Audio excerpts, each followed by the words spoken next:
Today I'm going to show you one amazing steak recipe. All right, so here I have a London broil, okay? Nothing too fancy, about $7. And what you're going to want to do is we're going to cut this into thirds.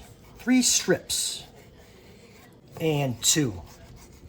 Okay, until we have 3 separate strips. Okay, now that we have our steaks cut into thirds here, we're just going to add some black pepper on here. This is a really, really fun recipe. And now that the black pepper's on the steak, now what you want to do is we're just going to grab some bacon.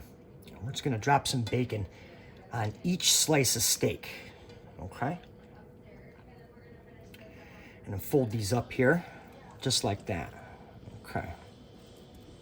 Okay, now we have our steak seasoned in bacon. We're just going to push everything together here. All right? And what you want to do is we're going to grab some butcher twine. And we're just going to come here and we're just going to tie up the end. All right? Just really quick, tie up the end. Okay, now that we have our steak tied up on the end here, what we're going to do is we're actually going to braid this. Okay? Kind of like making challah bread. All right, so you're just going to cross and get it as tight as possible.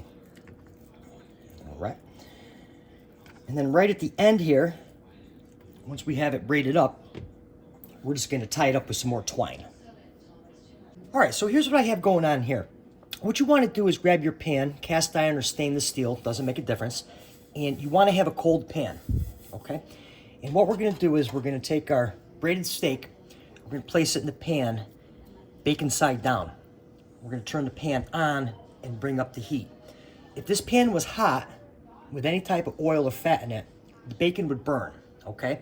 So cold pan, bacon side down, pan on, we're going to bring it up.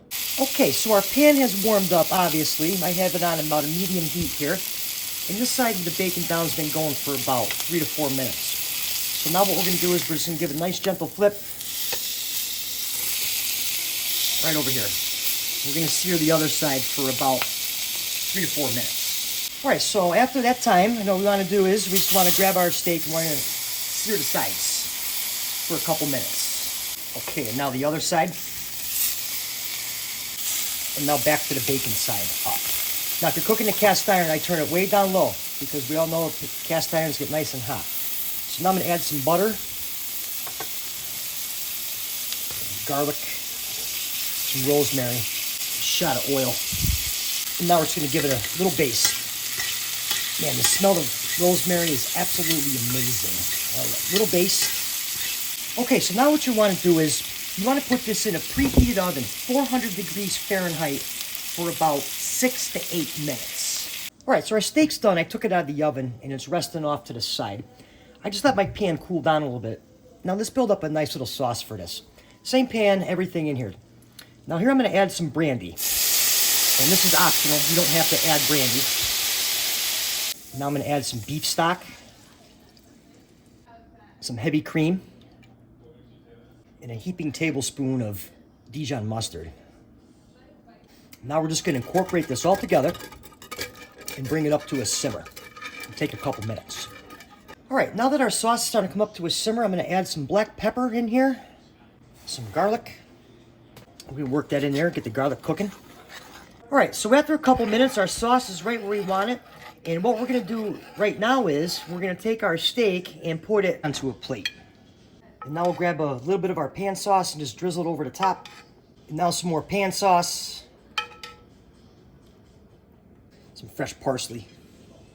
All right, so the steak was resting. I just gave it a quick little slice here. Wanted to look into it. Looks pretty good to me. Smelling good. Absolutely amazing how tender this came out. And the sauce just brings it all together. And for the $5 steak that's better than filet mignon, be sure to watch the video that's on your screen right now, and I'll see you over there.